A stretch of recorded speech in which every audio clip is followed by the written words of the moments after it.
नमस्कार। मैं छाया वर्मा यूट्यूब के चैनल कथा कस्तूरी पर आज आपको सुनाने आई हूँ अपने ही बचपन का एक संस्मरण। संस्मरण छोटा है पर आशा है आपको अच्छा लगेगा, तो सुनाती हूँ। हम दो बहनें माता पिता की बहुत लाडली थी।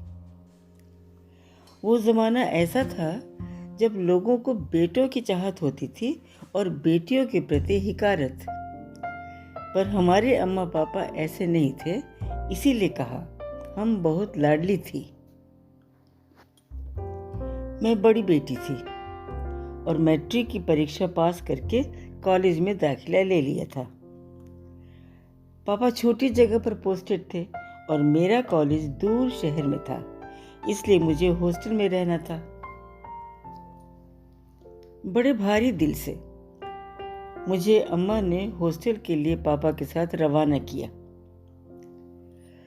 अम्मा तो मुझे सीने से लगाकर रोई और हमेशा मुझसे झगड़ा करने वाली छोटी बहन मुंह दूसरी ओर फेरकर अपने आंसू छुपाने की नाकाम कोशिश करने लगी। रो तो मैं भी रही थी, लेकिन यथासंभव खुद को रोक भी रही थी। बेटी को पराई जगह, घर से इतनी दूर, अजनबियों के बीच छोड़कर अकेले वापस जाने की पीड़ा तो मेरे पापा ने झेली थी। अम्मा बाद में बताती थी कि घर पहुंचकर खूब रोए थे मेरे पापा। खैर, मैं बहुत जल्दी हॉस्टल में एडजस्ट हो गई और पढ़ाई में मन लगाने लगी। 3 महीनों बाद अक्टूबर माह में दशहरे की छुट्टियां होने वाली थी। हम सभी लड़कियां बड़ी उत्साहित थी घर जाने के लिए। जाहिर है मैं भी तैयारियों में लग गई। पापा मुझे लेने आए। किसी कारणवश पापा गाड़ी नहीं ला सके थे, इसलिए हमें ट्रेन से जाना था। शहर से सिर्फ 2 घंटों का सफर था, वो हमने तय कर लिया। हमारा स्टेशन छोटा था, यहाँ गाड़ी बस 2 या 3 मिनट ही रुकती थी। यहाँ से शहर के लिए गांव वाले बड़ी बड़ी बोरियों में भरकर हर तरह की सब्जियां आसपास के शहरों में बेचने के लिए ले जाते थे। गाड़ी रुकने का समय बहुत कम था, इसलिए बोरियां सिर पर लादे लोग गाड़ी रुकते ही चढ़ने के लिए तेजी से दौड़ पड़ते थे। जब गाड़ी हमारे स्टेशन पर रुकी तो पापा अपनी लाडली के पीछे रहकर उसे भीड़ से बचाकर हिफाजत के साथ प्लेटफॉर्म पर उतारने की कोशिश कर रहे थे कि तभी कोई एक बहुत भारी सी बोरी सिर पर लादे दौड़ता हुआ गेट की ओर तेजी से बढ़ा। मुझे बचाने के लिए पापा ने बोरी के अगले भाग पर हाथ रखा और जोर से पीछे धकेल दिया। अगले ही पल हम प्लेटफॉर्म पर थे। हमारे उतरते ही तमाम भीड़ एक दूसरे को धक्का देती हुई गाड़ी में चढ़ने के लिए दौड़ी। मेरी नजर एक ओर पड़ी तो मैं ठिठक कर खड़ी हो गई।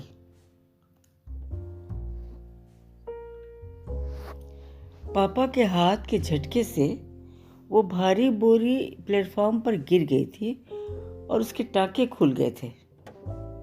बोरी में से काफी सारी गोभियां निकलकर प्लेटफॉर्म पर बिखर गई थी। लोग ट्रेन पकड़ने के लिए दौड़ रहे थे। गोभियां उनके पैरों तले कुचली जा रही थी और मैंने देखा कि बिखरी कुचली हुई गोभियों के पास हताश सा, निराश सा एक 11-12 साल का लड़का हक्का बक्का किंग कर्तव्य विमूढ़ सा खड़ा कभी भीड़ की ओर देखता, कभी ट्रेन की ओर देखता और कभी बिखरी हुई गोभियों की ओर देखता। उस छोटे बच्चे की लाचारी पर मुझे बेहद तरस आया और पापा पर गुस्सा। इतनी जोर से धकेलने की क्या जरूरत थी? मेरा मन हुआ कि उसकी मदद करें, पर उन कुचली हुई बिखरी हुई गोभियों को मैं क्या करती? चुपचाप खड़ी देखती रही। तभी पापा की आवाज़ मेरे कानों में पड़ी, मुन्नी।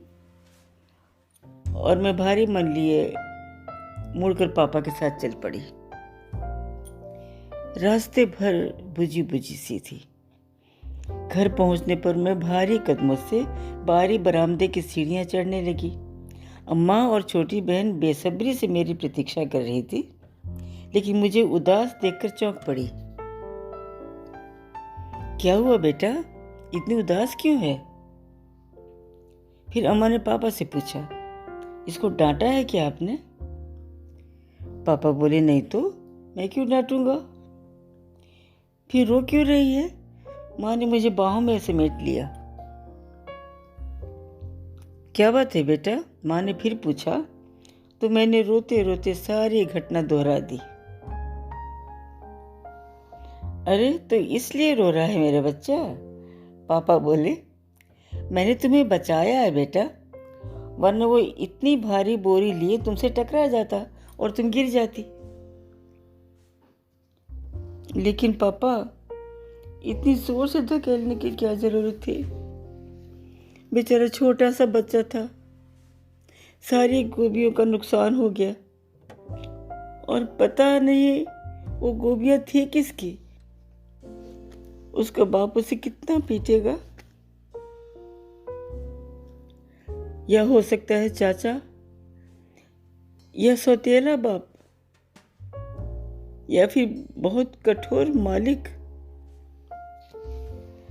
क्या हाल करेंगे उस बेचारे का? बेचारा बेकसूर। और मैं फिर से बकने लगी। पापा ने मेरे सामने आकर कहा, अच्छा सॉरी बेटा, गलती हो गई। और माँ मेरी पीठ तब तक सहलाती रही जब तक मैं चुप नहीं हो गई। ये संस्मरण यहीं तक। मैं छाया वर्मा आपको सुना रही थी अपने बचपन का एक संस्मरण। फिर मिलते हैं कभी एक नई कहानी के साथ। तब तक के लिए नमस्कार।